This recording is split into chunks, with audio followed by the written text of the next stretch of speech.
Expectations for the inter-Korean economic cooperation are growing following the achievements reached at the recent North Korea-U.S. summit in Singapore. The South Korean government and local businesses hope Pyongyang sticks to its word on denuclearization so sanctions are lifted and businesses can start to blossom again. Our Kim Hae-sung tells us more. A more prosperous future for North Korea? Maybe, but only if it scraps its nuclear arsenal. This is part of a video clip U.S. President Donald Trump presented to North Korean leader Kim Jong-un at their historic summit in Singapore. The agreement between Pyongyang and Washington to work toward the regime's complete denuclearization is raising hopes for the lifting of global sanctions in the future and the opening of inter-Korean economic cooperation, which was highlighted as a foundation for peace and prosperity in the Panmunjom Declaration signed in April.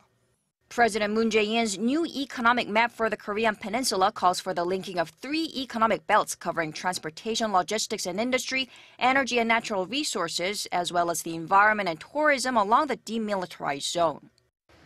From reconnecting the railways between the two Koreas to modernizing infrastructure in the north, hopes of inter-Korean economic cooperation are high. South Korean companies including Hyundai Group have set up special task forces to look into possible infrastructure projects and the reopening of the Kaesong Industrial Complex.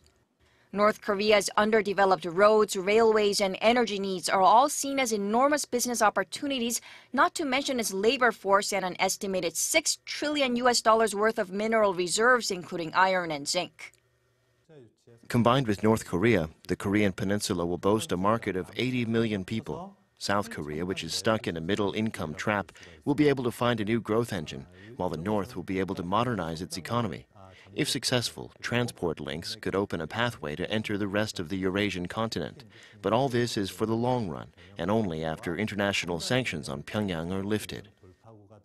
Since last year, the UN Security Council has banned all key North Korean exports, capped fuel shipments to the north, and subjected North Korean government officials to a global asset freeze led by the Trump administration's maximum pressure campaign.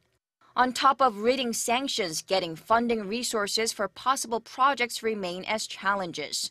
But to seize the opportunity, the South Korean government and companies' preparation to engage in economic cooperation with the North is now only gaining further traction. Kim Hae-sung, Arirang News.